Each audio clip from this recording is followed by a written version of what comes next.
ओम श्री गुरुवे नमः। ओम श्री गुरुवे नमः। ओम श्री गुरुवे नमः।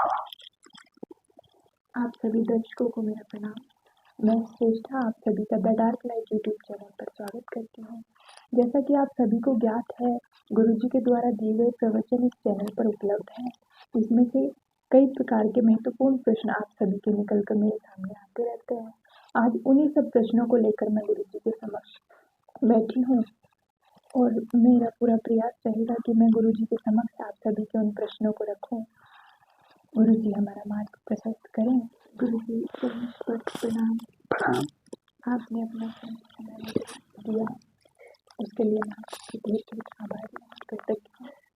आपको भी मैं बहुत बहुत धन्यवाद करता हूँ। आपने मुझे अपने इस चैनल पर बात करने का अवसर प्रदान किया। आप अपना प्रश्न रख सकते हैं। जी गुरुजी, मेरा पहला प्रश्न यह है, मेरे कई दर्शकों की ये समस्या है कि वो कहते हैं कि जब हम सुबह सवेरे निद्रा से जागते हैं उस समय स्वर को देखा जाए या फिर सूर्योदय के समय स्वर को देखा जाए। बहुत अच्छा प्रश्न है और यह दुविधा कई मित्रों के मन में हमेशा चलती रहती है। स्वर यानी कि हमारी श्वासें किसी भी समय निद्रा से जगे। कोई मित्र 4 बजे जग जाते हैं, कोई 5 बजे जग जाते हैं। तो जब भी हम निद्रा से जगे सुबह में, हमें उस समय अपने स्वर को नहीं देखना है। स्वर तो उस समय कोई ना कोई चल ही रहा होगा, चंद्र स्वर चल रहा होगा या सूर्य स्वर चल रहा होगा। हमें अपने स्वर को देखना है सूर्योदय के समय। क्यों देखना है? आप भली भांति जानते हैं कि हमारे दिन की शुरुआत सूर्योदय से होती है और हमारे दिन की समाप्ति सूर्यास्त के समय होती है। यानी कि जब भी हम किसी को कहते हैं कि कल हम आपसे मिलेंगे, कल मैं यह कार्य करूंगा, कल यानी कि जब कल का सूर्य उदय होगा तब से हमारा कल शुरू हो जाता है। हम सूर्योदय से लेकर और सूर्यास्त तक ही एक नए दिन की अभिलाषा से भरते हैं, एक नए दिन की अभिलाषा से भरते हैं। जब भी हम किसी को कोई वचन देते हैं कि कल मैं आपका यह कार्य करूंगा, कल यानी कि कल के सूर्य उदय होने के पश्चात, मैं सभी दर्शकों से यह निवेदन पूर्वक कहना चाहता हूँ, स्वर विज्ञान हमारी 2 महत्वपूर्ण नाड़ियों पर निर्भर है। वह महत्वपूर्ण नाड़ियां हैं ईड़ा और पिंगला। ईड़ा नाड़ी जो हमारी बाई नासिका है, इसको हम ईड़ा नाड़ी कहते हैं और इसको हम चंद्र स्वर भी कहते हैं। हमारी जो सूर्य नाड़ी है, इसको हम पिंगला नाड़ी कहते हैं और इसको हम सूर्य स्वर भी कहते हैं। हमने पीछे जितनी भी चर्चाएं स्वर विज्ञान से संबंधित की है, उसमें हमने यह समझाने का भरसक प्रयास किया है कि कब कौन सी नाड़ी से हम श्वास ले रहे होते हैं, तो उस समय हम चेतना के तल पे, मन के तल पे कहाँ स्थित होते हैं। जैसा कि जब हम सूर्य स्वर से श्वास ले रहे होते हैं तो उस समय हम प्राण के तल पे बहुत स्ट्रोंग होते हैं। जब हम चंद्र स्वर से श्वास ले रहे होते हैं तो उस समय हम मन के तल पे बहुत स्ट्रोंग होते हैं। 24 घंटे में 60 घड़ी होती है। घड़ी? एक घड़ी बराबर 24 मिनट। 24 मिनट की एक घड़ी होती है और 2.5 घड़ी का 1 घंटा होता है, तो 60 घड़ी होती है जिसमें 24 घंटे होते हैं। 24 घंटे में 12 टाइम हमारा चंद्र स्वर चल रहा होता है और 12 टाइम हमारा सूर्य स्वर चल रहा होता है। अब यह जो 12 टाइम हमारा चंद्र स्वर चलता है और 12 टाइम हमारा सूर्य स्वर चलता है, इसकी गणना हम किसी समय से तो करेंगे ना। तो वह समय हमारा कौन सा होना चाहिए? वह समय हमारा होना चाहिए जब सूर्य का उदय होगा। जी। अब यह 12 टाइम चंद्र स्वर चलता है, 12 टाइम हमारा सूर्य स्वर चलता है। इसके पीछे क्या विज्ञान है? यही विज्ञान है कि हम प्राण के तल पे स्ट्रोंग होते हैं जब हमारा सूर्य स्वर चलता है और मन के तल पे हम स्ट्रोंग होते हैं जब हमारा चंद्र स्वर चलता है। हमें किसी भी कार्य करने हेतु दोनों शक्ति की अनिवार्यता है। जी हम मन के तल पे स्ट्रोंग होंगे तभी हम कोई भी अपना कार्य कर पाएंगे, और हम प्राण के तल पे स्ट्रोंग होंगे, क्योंकि हमारे पास यदि मन की शक्ति तो है लेकिन प्राण की शक्ति यदि नहीं है, ऊष्मा हमारे पास नहीं है, एनर्जी हमारे पास नहीं है, तो भी हम किसी भी कार्य को कर नहीं पाएंगे, केवल अपनी चारपाई पे पड़े पड़े मानसिक रूप से विचार करते रहेंगे। तो परमात्मा ने, प्रकृति ने वैसी व्यवस्था हमारी श्वासों के साथ कर रखी है कि हम 1 घंटा अपने चंद्र स्वर से श्वास लेते हैं, 1 घंटा सूर्य स्वर से श्वास लेते हैं। इससे हमारे शरीर में समतुल्यता बन जाती है, एनर्जी लेवल एक समतुल्य अवस्था में बन जाता है। एक तराजू का जो पलड़ा है वह बिल्कुल ना इधर ना उधर झुका हुआ रहता है, बराबर हम मन के तल पे और शरीर के तल पे यानी कि प्राण के तल पे, दोनों तल पे हम स्ट्रोंग बने हुए रहते हैं और हम अपने कार्यों को कुशलतापूर्वक निपटा लेते हैं। हाँ अब स्वर को हम यदि सूर्योदय के समय नहीं देखेंगे जी तब गड़बड़ हो जाएगी, क्योंकि जब सूर्य का आगमन होता है तब रात्रि की विदाई होती है। जी इधर सूर्य की किरण फूटी, उधर रात्रि समाप्त हो गई। जी सूर्य लेके आता है पृथ्वी पे एनर्जी, जी ऊर्जा ऊर्जा लेकर आता है। रात्रि थी तो रात्रि यानी कि एक शून्य की अवस्था थी, एक शांति की अवस्था थी। जी जब भी किसी भी चीज का सर्जन होता है, सर्जन होने के लिए हमें एक असीम शांति की जरूरत है। जी जब एक किसान भूमि में बीज को रोपता है, 3 इंच 5 इंच 10 इंच गहरे बीज को जमीन में रोप देता है, बिल्कुल शांत अवस्था में बीज पड़ा होता है। हाँ अब सूर्य का प्रकाश उमगता है, सूर्य का प्रकाश उमगता है, जमीन को एक ऊष्मा मिलती है, बीज भीतर जो शांत अवस्था में पड़ा है, जैसे ही सूर्य की ऊर्जा का प्रस्फुटन होता है जी तैसे ही बीज को एक टेम्परेचर मिलता है और 2 दिन में 5 दिन में बीज अंकुरित हो जाता है। जी हमारा यह शरीर, हमारा मन भी एक अंकुर है। निश्चित समय पे हमारा चंद्र स्वर सूर्य स्वर यदि बहता रहे तो जो हमने मन में विचार किया है, शक्ति यदि हमारे पास है सूर्य की, हम उस विचार को पनपने देंगे अपने जीवन में। जी अंकुरित होने हम उस बीज को अंकुरित होने देंगे जो अभी हमारे मन में नया बीज हमने रोपा है। विचार रूपी बीज जो हमने अपने मन में रोपा है, जी वह बीज तभी अंकुरित हो सकता है, यानी कि उस विचार का प्रतिफलन तभी आ सकता है जब हमें एक सूर्य की शक्ति मिले। जी तो जब सूर्योदय होता है तब हमें अपना प्रथम स्वर देखना चाहिए कि उस समय हमारा कौन सा स्वर चल रहा है। जब सूर्य का उदय हो रहा है 5 से 10 मिनट के अंदर अंदर आपका जो भी स्वर चल रहा है जी उस स्वर का समय आप नोट कर लें। जी अब 2.5 घड़ी के पश्चात, 1 घंटे के पश्चात अब आपका सूर्य स्वर बहना चाहिए, फिर 1 घंटे के पश्चात आपका चंद्र स्वर बहना चाहिए। इस प्रकार 60 घड़ी 24 घंटे में होती है। 60 घड़ी में 12 टाइम आपका चंद्र स्वर और 12 टाइम आपका सूर्य स्वर निरंतर बहना चाहिए।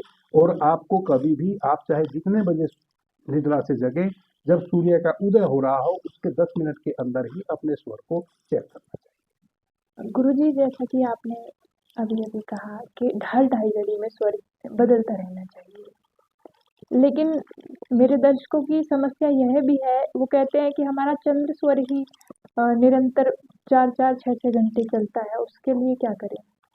हमारा एक स्वर यदि अधिक समय तक बह रहा है उसके पीछे अनेकों कारण हो सकते हैं। बहुत सारे कारण हैं जिस कारण से हमारा चंद्र स्वर अधिक समय तक बह सकता है। जैसे कि मैंने कहा पीछे कि 2.5 घड़ी हमारा एक स्वर बहना चाहिए। कभी कभी किन्हीं मित्रों को, आपका जैसे प्रश्न है, जी जी चंद्र स्वर ही 4-4 6-6 घंटे चल रहा है। जी, तो 4-6 घंटे ही नहीं, कई बार मैंने देखा है, सुना है, और बहुत सारे मित्र मेरे पास भी सीधे सीधे प्रश्न करते हैं। कई बार तो 3 दिन 5 दिन और 1 सप्ताह या पूरा पखवाड़ा, जैसे 2 पक्ष होते हैं ना, शुक्ल पक्ष और कृष्ण पक्ष, जी तो हम पखवाड़ा कहते हैं एक पक्ष को। कई बार तो देखा गया है कि पूरे पक्ष तक एक ही स्वर बहता रहता है दिन रात, किन्हीं अच्छा। मित्रों का। तो उसके पीछे अनेकों कारण है।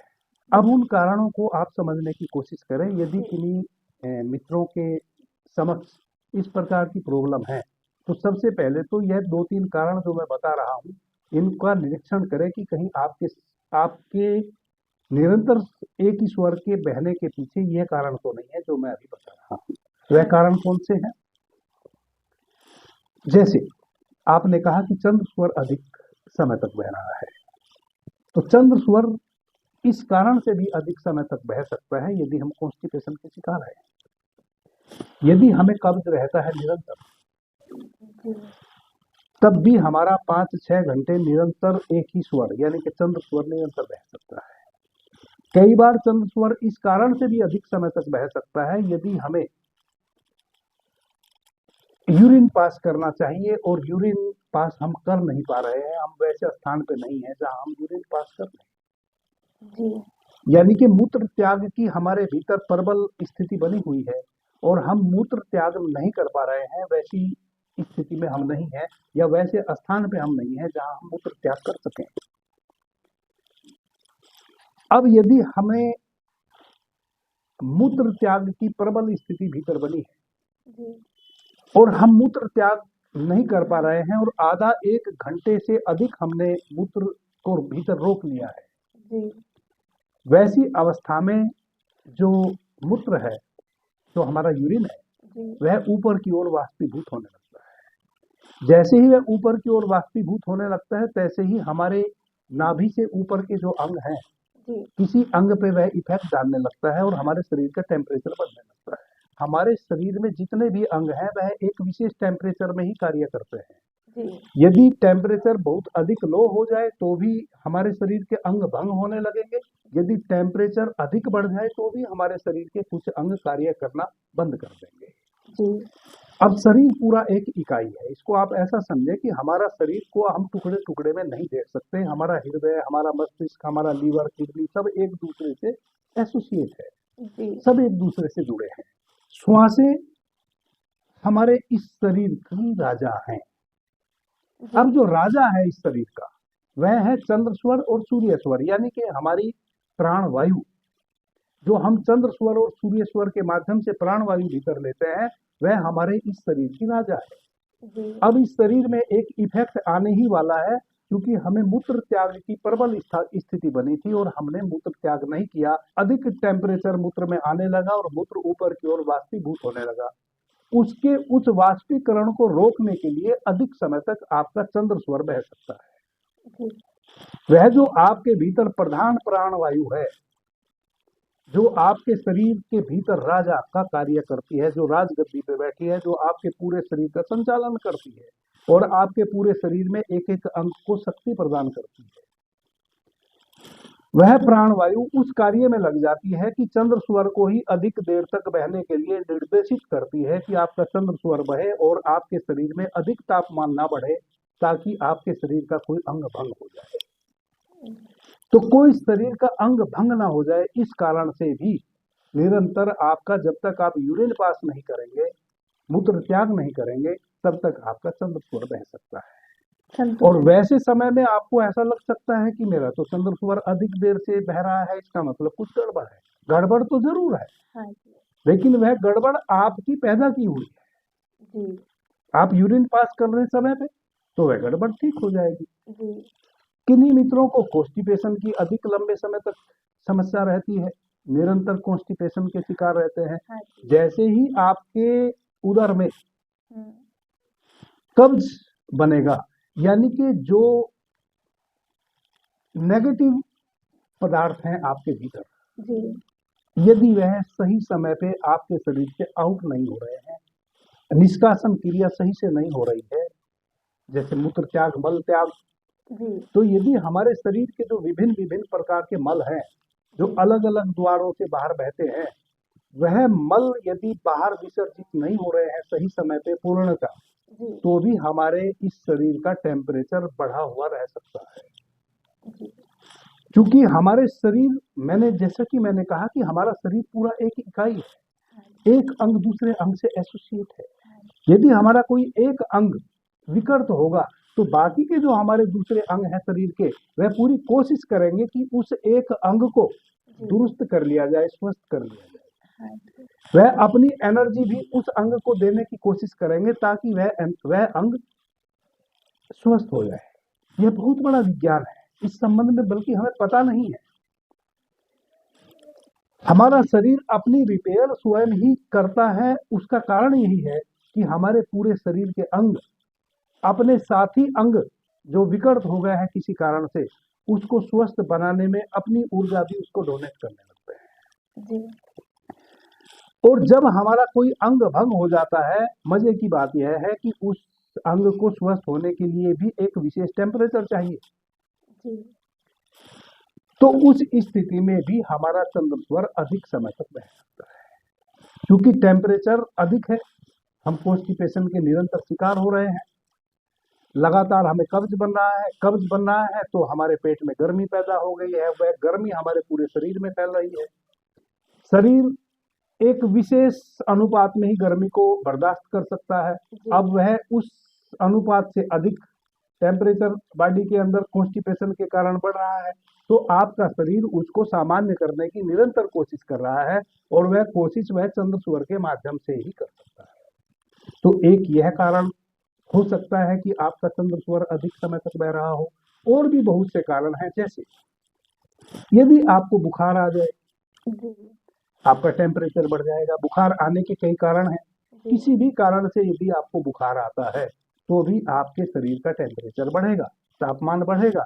वैसी अवस्था में भी आपका चंद्रस्वर उस बढ़े हुए तापमान को सामान्य करने की निरंतर कोशिश करेगा, और जब तक वह तापमान सामान्य नहीं हो जाएगा तब तक भी आपका चंद्रस्वर निरंतर बह सकता है। जी अब यदि यह सब कोई कारण नहीं है जो मैंने बताए, तो और भी कई कारण हैं।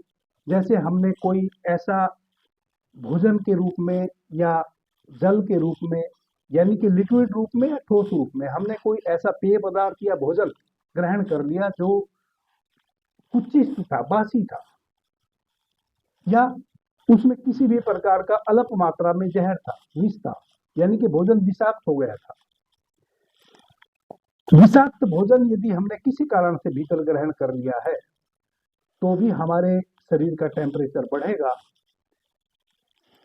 उस टेम्परेचर को सामान्य करने के लिए भी आपका चंद्रस्वर निरंतर बह सकता है। अब यदि यह भी कारण नहीं है और फिर भी आपका चंद्रस्वर बह रहा है, अब यहाँ खतरे की घंटी बज गई। यदि आपका 6-8 घंटे से अधिक चंद्रस्वर बह रहा है तो यहाँ खतरे की घंटी बज गई। मैंने स्वर विज्ञान से संबंधित जो पूरी series awakening inner self channel पर चलाई है, और अभी हम बाबा जी कहो चैनल पर पूरी सीरीज चला रहे हैं, जी और आपने भी बहुत सारी चर्चाएं स्वर विज्ञान से संबंधित द डार्क लाइट चैनल पर लाई हैं। जी और मुझे लगता है कि लगभग मोटी मोटी सभी चर्चाएं आपने अपने चैनल पे टेलीकास्ट की हैं। जी तो मैंने कई बार कहा है कि यदि हमारा दिन भर चंद्रस्वर बहे और रात्रि में सूर्य स्वर बहे तो यह अति से शुभ है।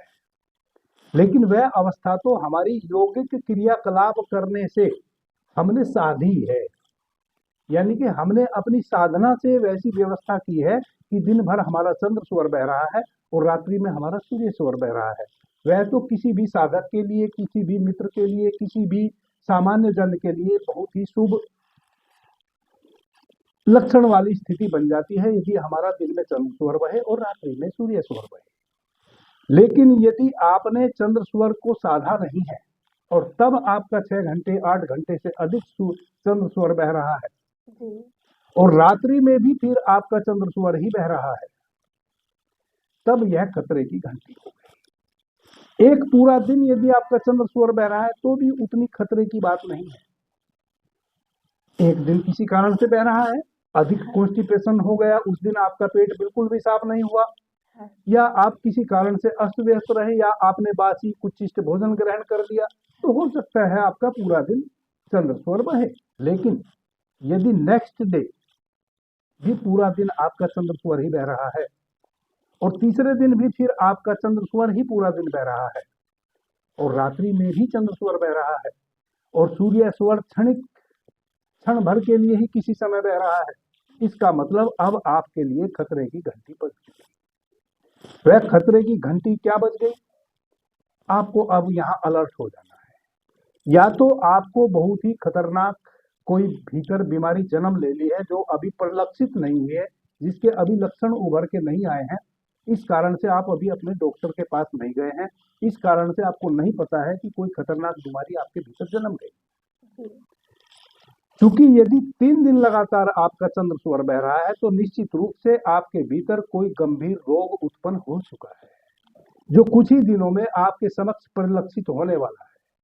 और गंभीर रोग कैसा? आपके लीवर में कोई खतरनाक इन्फेक्शन या कैंसर जैसी कोई स्थिति, जिसके आपके भीतर पनप जाने के पश्चात आप लंबे समय तक बीमार रह सकते हैं।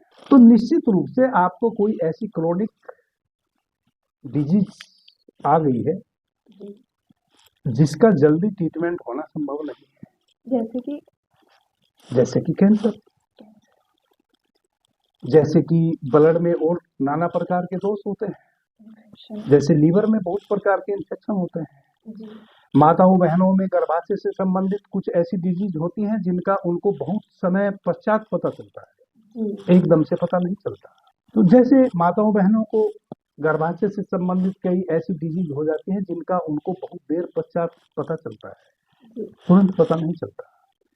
यदि आपका 3 दिन से अधिक चंद्र स्वर निरंतर बह रहा है तो सबसे पहला कार्य तो मैं सभी मित्रों से निवेदन पूर्वक कहना चाहता हूं, सभी माताओं से, सभी बहनों से, आप अपना तुरंत शरीर का चेकअप कराएं, अपना अल्ट्रासाउंड कराएं, ब्लड टेस्ट कराएं, देखें कि कोई खतरनाक डिजीज तो भीतर नहीं पल रही है।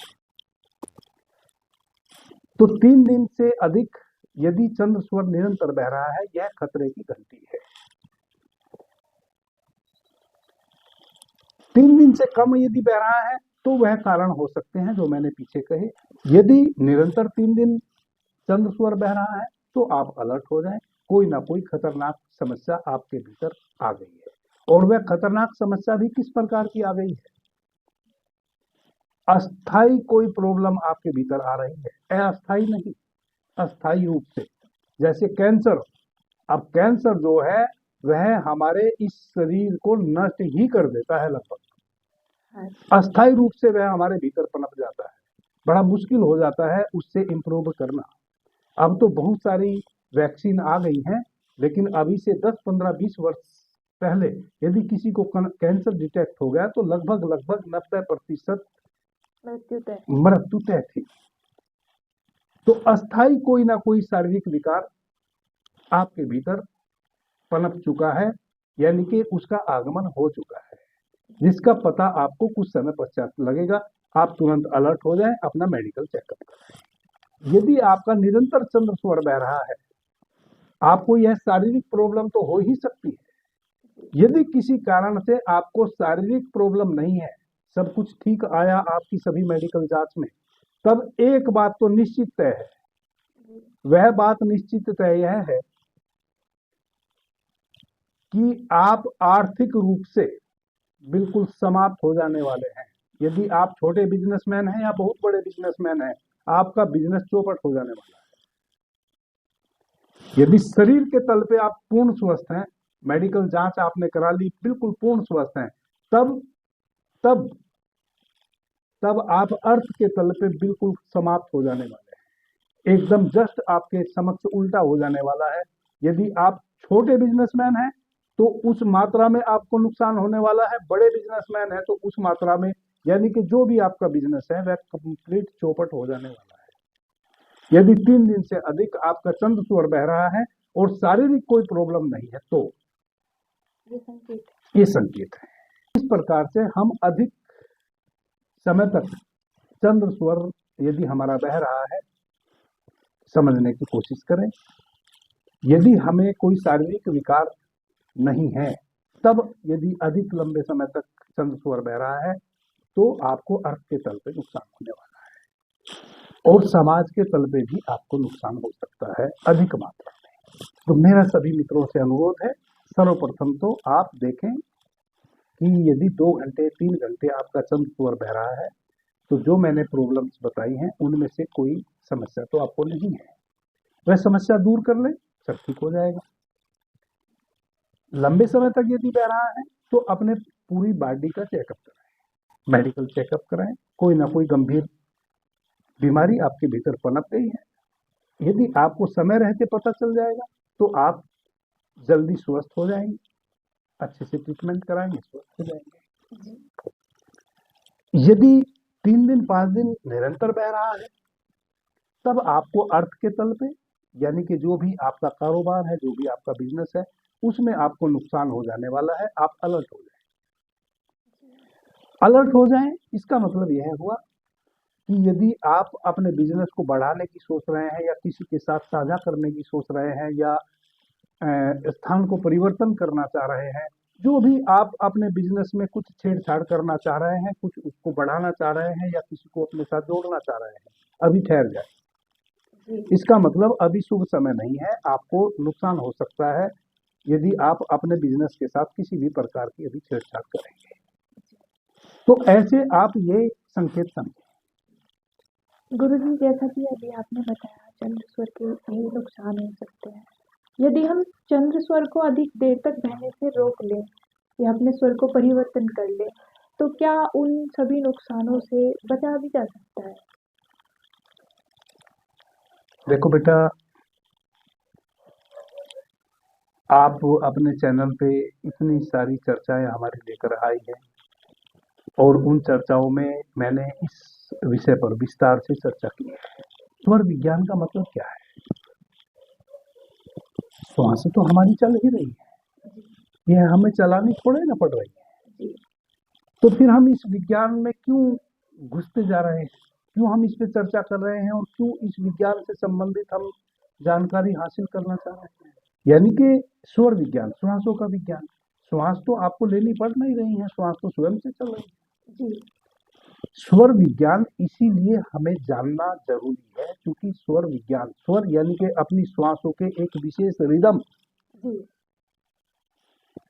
को यदि हम जान लेते हैं कि किस रिदम से, किस प्रकार से हमारा श्वास बह रहा है, तो हमारी मानसिक स्थिति क्या होती है और हमें क्या नुकसान हो सकते हैं। यदि हम उस प्रकार से श्वासों को बहने से रोक लें और जिस प्रकार से हमारी श्वासें बहें एक अलग रिदम में, जिससे हमें लाभ हो सकता है, उस प्रकार से हम अपनी श्वासों को लेने का अभ्यास करें तो हम दुर्भिक्ष से बच सकते हैं और अधिक से अधिक लाभ प्राप्त कर सकते हैं। यही तो करिश्मा है स्वर विज्ञान का, यही तो विज्ञान है। जब हम स्वर और विज्ञान दो बात कहते हैं, स्वर और विज्ञान, स्वर ये हमारे ईड़ा और पिंगला स्वर, सूर्य और चंद्र स्वर, और विज्ञान यानी कि साइंस इन श्वासों की, कैसे ये श्वास चलती हैं तो हमें क्या लाभ हानि हो सकते हैं, यही तो स्वर विज्ञान है। आपने बहुत अच्छा प्रश्न किया है। जैसे कि मैं आपको बता दूं कि भगवान शिव ने माता पार्वती से कहा है कि हे देवी, आपके स्वर से बढ़ के आपका कोई परम मित्र नहीं है, आपकी श्वासों से बढ़ के आपके जीवन में कोई परम धन नहीं। यानी कि भगवान शिव ने माता पार्वती को श्वासों को धन कहा है, वह भी परम धन। और माता पार्वती को भगवान शिव ने कहा है कि इस पूरे जगत में आपकी श्वासों से बढ़ के आपका कोई घनिष्ठ मित्र नहीं है। क्यों कहा है? क्योंकि आप अपनी श्वासों के रिदम को समझ के अपने जीवन में किसी भी प्रकार का दुर्भाग्य या सौभाग्य ला सकते हैं। आप दुर्भाग्य को भी उपलब्ध हो सकते हैं, आप सौभाग्य को भी उपलब्ध हो सकते हैं। चंद्र स्वर की हमने चर्चा की कि चंद्र स्वर यदि 3 दिन से अधिक हमारा निरंतर बह रहा है रात दिन, तो हमें इस प्रकार के नुकसान हो सकते हैं। अब यहाँ समझने जैसी एक बहुत महत्वपूर्ण बात है। कई मित्र आपसे भी प्रश्न करते होंगे, मेरे पास भी कई मित्रों के प्रश्न आते हैं कि गुरुजी मुझे फला व्याधि हो गई है, कोई डिजीज हो गई है, क्या मैं स्वर विज्ञान के माध्यम से अपनी डिजीज को ठीक कर लूंगा? जी, आते हैं मेरे पास। तो बहुत महत्वपूर्ण बात है। अब मैं उनको क्या कहूँ? वह समझ नहीं पा रहे हैं स्वर विज्ञान को। स्वर विज्ञान का मतलब है कि यदि आप अपने स्वर के प्रति, अपनी श्वासों के प्रति सजग है, यदि आप पल पल अपनी श्वासों के प्रति सजग है, कब मेरी श्वास किस प्रकार से बह रही है, तो जैसे ही आपकी श्वासें कुछ उस प्रकार से बहेंगी जिस प्रकार से बहने से आपका पीछे का अनुभव है कि आपको नुकसान होता है, चाहे वह शरीर के तल पे हो, चाहे वह अर्थ के तल पे हो, चाहे वह समाज के तल पे हो। जैसे आपने देखा होगा कई बार हमारे यहाँ बड़े बुजुर्ग कोई आंख फरकने लगती है जी तो जैसे ही आंख फरकने लगती है तो कहते हैं कि अच्छा बाई आंख फरक रही है, अरे कुछ अशुभ होने वाला है। यानी कि बाई आंख, अब मैं नहीं जानता वैसे अशुभ कुछ होता है या नहीं होता है, लेकिन हमारे यहाँ एक विचार है हमारे समाज में जी कि बाई आंख फरक रही है, अभी ठहर जाओ, हम्म, बाई आंख फरक रही है इसका मतलब कोई दुर्भिक्ष घटने वाला है, कुछ गलत होने वाला है। आप कहीं जा रहे थे, आप अपनी यात्रा रोक देते हैं। बाई आंख का फरकना, फड़कना शुभ है या अशुभ है मैं उसमें नहीं जाऊंगा, जी मुझे पता भी नहीं है। लेकिन जो मान्यता है वह यह है कि यदि बाई आंख फरक रही है तो अभी आप जो भी नया कोई कार्य करने जा रहे हैं आप कुछ समय ठहर जाएं, उसको मत करें, नुकसान हो सकता है, ऐसी मान्यता है और हम ठहर जाते हैं।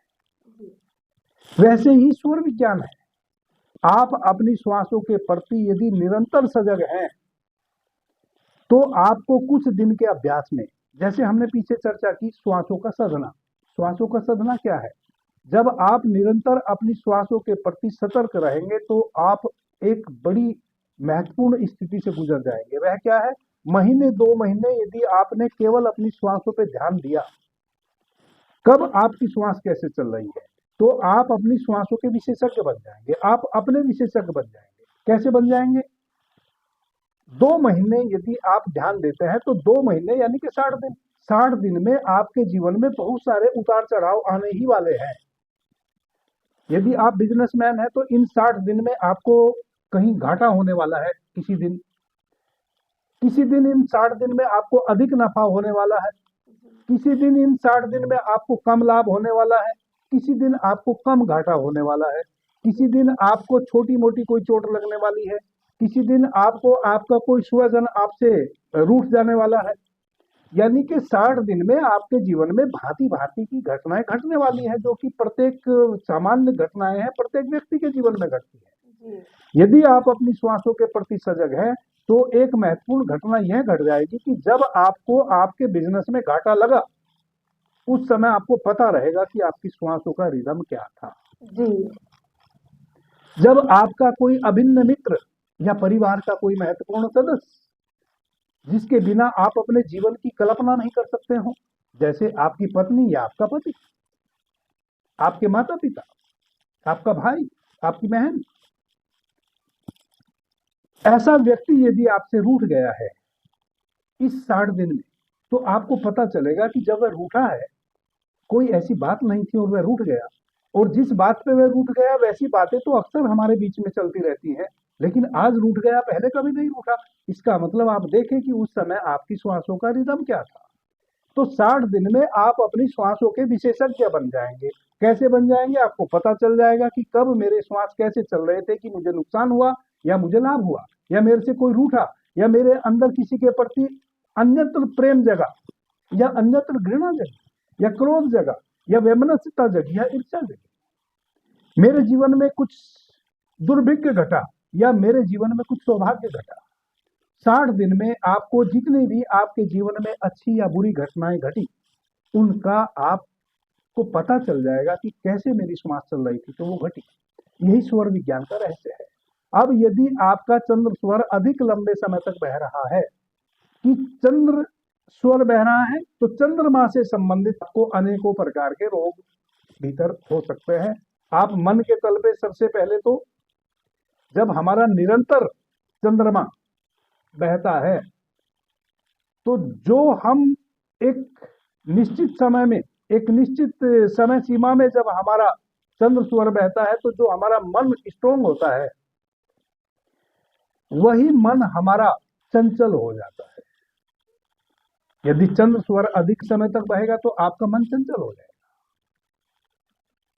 अब मन चंचल हो जाएगा तो आपको पता है कि चंचल मन कभी भी किसी भी मामले में आपको लाभ नहीं पहुंचा सकता। शरीर के तल पे भी आप एक डॉक्टर के पास जाएंगे, शाम तक यदि रिलीफ नहीं मिली तो आप परिवार वालों को कहेंगे कि उस डॉक्टर को छोड़ो, वह अच्छा डॉक्टर नहीं है, मुझे कोई लाभ नहीं मिला, अगले डॉक्टर के यहाँ लेके चलो। आप यदि हल्के से भी बीमार हैं, आप अपनी उस बीमारी को इतना अधिक बढ़ा लेने वाले हैं कि शरीर के तल पे अब आप उबर नहीं पाएंगे, क्योंकि मन चंचल हो गया। अब कई मित्र जैसे कहते हैं कि यदि हम बीमार पड़ जाएं तो क्या हम स्वर से ठीक हो सकते हैं? नहीं हो सकते, और हो सकते हैं। यदि आप पहले से बीमार हैं और स्वर की आपको नॉलेज नहीं थी, तब आप स्वर विज्ञान के माध्यम से बिल्कुल भी ठीक नहीं हो सकते। स्वर विज्ञान के माध्यम से वही व्यक्ति ठीक हो सकता है जो पल पल अपने स्वर के प्रति सजग है, और जब वह सजग रहना शुरू हुआ है तब उसको यदि कोई बीमारी आई है तब वह अपने स्वर से ही अपना ट्रीटमेंट कर देगा। जैसे जब भी चंद्र स्वर अधिक बह रहा है, इसका मतलब कुछ गड़बड़ होने वाली है, हुई नहीं है, भीतर कोई चीज जन्मने वाली है, उसको हम रोक सकते हैं, अपने चंद्र स्वर को बहने से रोक सकते हैं, सूर्य स्वर को सक्रिय कर सकते हैं। जब तक हमारे सामने वैसी स्थिति बनी रहेगी तब तक हम चंद्र स्वर को बहने ही नहीं देंगे, सूर्य स्वर को ही हम निरंतर बहने देंगे, तो वह दुर्भिक्ष हमारा टल जाएगा। लेकिन यदि दुर्भिक्ष आ गया और आप अपने स्वर के प्रति सचेत नहीं थे, तब उस दुर्भिक्ष को आप स्वर के माध्यम से नहीं टाल सकते। तब तो जो भी और उसके दूसरे सांसारिक उपाय हो सकते हैं वैसे आप टालिए उसको, आप हॉस्पिटल जाइए, ट्रीटमेंट कराइए। तो चंद्र स्वर यदि निरंतर आपका बह रहा है, सर्वप्रथम तो आप देखें क्यों बह रहा है। यदि 2.5 घड़ी से अधिक चंद्र स्वर बह रहा है, जो कि आपने उसका अभ्यास नहीं किया है अधिक लंबे समय तक बहने का, तो कुछ ना कुछ तो गड़बड़ है। अब वह कुछ ना कुछ गड़बड़ क्या है? यदि आप यूरिन पास करना है और नहीं कर पा रहे हैं तो वह कोई प्राकृतिक आपदा आपके ऊपर नहीं है, वह आपने आपदा लाई है अपने ऊपर। तो किसी भी स्थिति में आप यूरिन पास कीजिए, नहीं तो आपको नुकसान होने वाला है। आप जल्दी से जल्दी यूरिन पास कीजिए।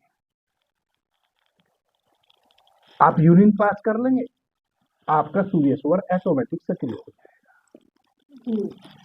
यदि यह सब कारण नहीं है और लंबे समय तक चंद्र स्वर बह रहा है, तब जैसा कि मैंने कहा खतरे की घंटी है। अभी खतरा आया नहीं है, क्योंकि आ गया होता तो आपको पता होता, कोई गंभीर बीमारी भीतर आ गई होती तो आपको पता होता, कोई भीतर ऐसा विषाणु प्रवेश कर चुका है जो अब खतरनाक बीमारी का रूप लेने वाला है। यदि 3 दिन से अधिक आपका चंद्र स्वर बह रहा है, अब आपको पता चल गया, अब आप अपने चंद्र स्वर को बंद कीजिए, सूर्य स्वर को सक्रिय कीजिए। एक हमारे शरीर की और स्थिति है, एक विशेष टेम्परेचर में ही कोई विषाणु हमारे भीतर जीवित रह सकता है। जब हम उस टेम्परेचर को नियमित कर लेंगे, अपने शरीर का जो हमारा टेम्परेचर है वह एक सुचारू रूप से टेम्परेचर जो सामान्य हो जाएगा, जैसे ही हम अपने शरीर के टेम्परेचर को सामान्य कर लेंगे, तैसे ही वह जो विषाणु आया है जो घातक बीमारी का रूप लेने वाला है वह नष्ट हो जाएगा। अब आप अपने चंद्र स्वर को बंद कीजिए। चंद्र स्वर को बंद करने की मैंने पीछे कई विधि बताई है। आप बच्चों के खेलने वाली एक बॉल ले लीजिए, आप कहीं भी हैं, किसी को पता भी नहीं चलेगा, एक छोटी बॉल ले लीजिए और अपनी काख में ऐसे रख के उसको दबा दीजिए, दबाए रखिए, किसी को पता भी नहीं चलेगा आप क्या कर रहे हैं। कुछ समय के पश्चात आपका चंद्र स्वर बंद हो जाएगा और सूर्य स्वर सक्रिय हो जाएगा। यदि फिर भी नहीं हो रहा है तो आप उस बॉल को दबाए हुए अपने बाएं थंब से अपनी बाएं नासिका को ऐसे बंद कर दीजिए और दाहिनी नासिका से श्वास लीजिए और छोड़िए। पूरक और रेचक अपनी दाहिनी नासिका से कीजिए, जिसको हम प्राणायाम कहते हैं।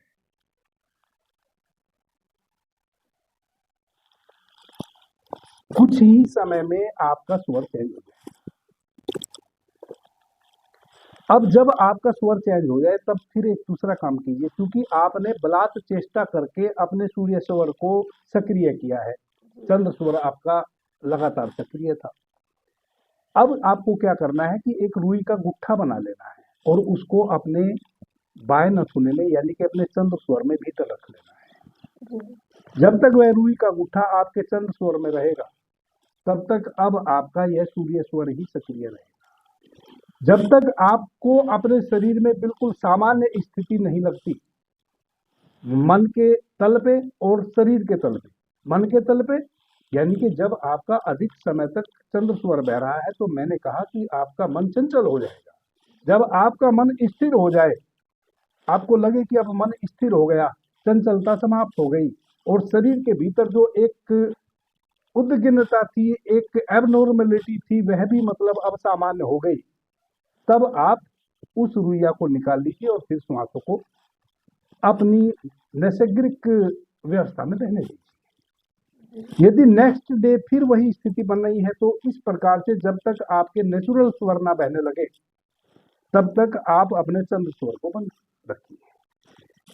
इसके अतिरिक्त निरंतर आप सुबह खाली पेट प्रतिदिन 15-20 मिनट प्राणायाम का अभ्यास कीजिए।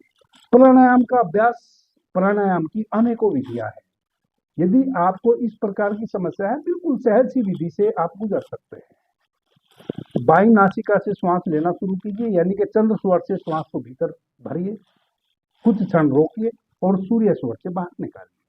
फिर जिस स्वर से आपने बाहर निकाला है उसी से वापस भीतर भरिए, कुछ समय रोकिए और दूसरे स्वर से बाहर निकालिए। चंद्र स्वर से शुरू कीजिए और सूर्य स्वर से बाहर निकालिए, फिर सूर्य स्वर से शुरू कीजिए और चंद्र स्वर से बाहर निकालिए। इस प्रकार से आप 20-25 मिनट निरंतर अपने श्वासों को इस स्वर से उस स्वर और उस स्वर से इस स्वर से रेचक और पूरक करेंगे। इसको भी हम प्राणायाम कहते हैं, इसको अनुलोम विलोम भी कहते हैं। यह एक बहुत ही सुंदर, सजग और सहज प्रक्रिया है श्वासों की। तो निरंतर इस अभ्यास को करें, चंद्र स्वर को बंद रखें। अभ्यास करने के उपरांत फिर देखें कि आपके स्वर 1 घंटे में परिवर्तित हो रहे हैं या नहीं हो रहे हैं। फिर अपने चंद्र स्वर को बंद कर लें। जब तक आपका मन बिल्कुल स्थिर ना हो जाए, चंचलता समाप्त ना हो जाए, तब तक 1 सप्ताह, 10 दिन, 20 दिन, 1 महीना निरंतर आप इस प्रक्रिया से गुजरें। मैं आशा करता हूं आज की इस प्रश्नोत्तर चर्चा से आपको निश्चित रूप से अपने चंद्र स्वर से संबंधित बातें समझ आई होंगी। मैं श्रेष्ठा बिटिया से यह प्रार्थना करूंगा कि निरंतर इस प्रकार के प्रश्न जो आपके द्वारा उनके पास प्रेषित है, यदि मैं इनके सम्मुख हूं तो अपने प्रश्न मैं निश्चित रूप से पूरा समय दूंगा। आप अपने प्रश्न मुझे दोहरा सकती हैं, मैं निश्चित रूप से निदान करूंगा। यदि आप मेरे समक्ष नहीं है तो भी आप व्हाट्सएप के माध्यम से अपने चैनल से संबंधित जो दर्शक हैं उनके प्रश्न मुझे सेंड कर देंगे तो भी मैं उनके उत्तर निश्चित रूप से दूंगा। मैं श्रेष्ठा बिटिया से बहुत अनुग्रहित हूँ और सभी दर्शकों को मैं प्रणाम करता हूँ, धन्यवाद करता हूँ। आपने मुझे ध्यान से प्रेम से सुना, उससे मैं अनुग्रहित हूँ। सभी मित्रों को मेरी तरफ से बहुत बहुत प्रणाम, धन्यवाद। मैं आशा करती हूँ आप सभी दर्शकों को हमारी ये परिचर्चा अच्छी लगी होगी और यदि कोई त्रुटि हमारी चर्चा में आपको नजर आई हो तो आप निस्संदेह मुझे कमेंट कर सकते हैं। मैं निश्चित रूप से उसको दूर करने की कोशिश करूँगी और आपसे अनुरोध करती हूँ कि यदि आपके भी कोई प्रश्न हैं तो आप निस्संदेह मुझे कमेंट कर सकते हैं। मैं निश्चित रूप से उनके उत्तर गुरुजी से दिलवाने की कोशिश करूँगी। आप सबका बहुत बहुत धन्यवाद।